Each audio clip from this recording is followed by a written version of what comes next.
বিশেষ করে যুবকদের সামনে জীবন বড় কঠিন। তোমরা যৌবনে আসো, যৌবন শেষ হয়ে যাবে 30, 35, 40-এ।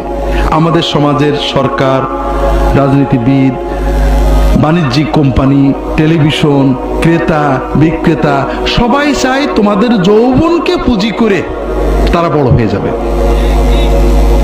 তারা যৌবনকে মাতিয়ে দেয়, মাতাও মাতাও যৌবন, বন্ধু খোঁজো, বেশি কথা বলো, বেশি সিম কেনো, বেশি মোবাইলে টাকা দাও, বেশি জিনিস কেনো, এই সেই কথা বুঝতে পারেন। কিন্তু জীবন কি যৌবনেই শেষ না তারপরও আছে? তারপরও আছে।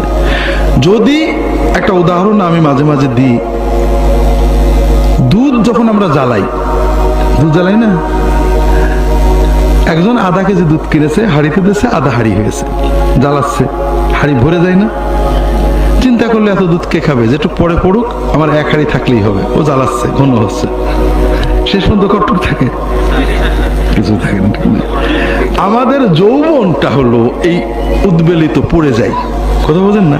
যৌবনে কিন্তু গ্রোথ থাকে, এই জন্য যুবকেরা বুঝতে পারে না কি পড়ে যাচ্ছে। কিন্তু যখন যৌবন পার হয়ে 40, 45, 50-এ যাবে, তখন দেখবো অনেক কিছু হারিয়ে গেছে। এই জন্য পাতিলে আর কিছু নেই। এই জন্য যৌবনে সচেতন হতে হবে।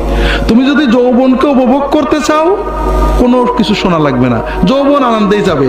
যৌবনে মার খেলে ব্যথা থাকে না, কষ্ট পেলে ভুলে যায়, বন্ধুরা একবার ফুর্তি করলে সব ব্যথা ভুলে যায়, যৌবন ফুর্তিতেই যাবে। কিন্তু তুমি যদি যৌবনের পরে জীবনকে ভোগ করতে চাও, 40 শুধু নয়, 50, 60, 70, 80 সেই জীবনটা তুমি সুন্দর করে কাটাতে চাও, তাহলে এখনই সচেতন হতে হবে। একটা হলো নামাজটা ভালো করে ধরতে হবে।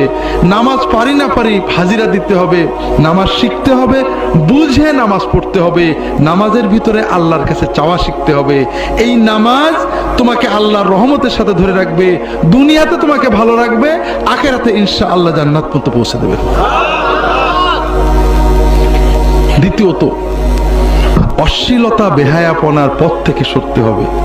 যাই হোক, যেটা বলছিলাম, পিতা মাতা, পরিবেশ, সমাজ সবাই নিজেদের স্বার্থে আমাদের যুব সমাজটাকে ডিরেল্ট করে দিচ্ছে। তবে যুবকদেরকে নিজেদের স্বার্থে সচেতন থাকতে হবে, যেন আমার শেষ বয়সে আমাকে কষ্ট করতে না হয়, আল্লাহর সাথে আমার সম্পর্কটা থাকে।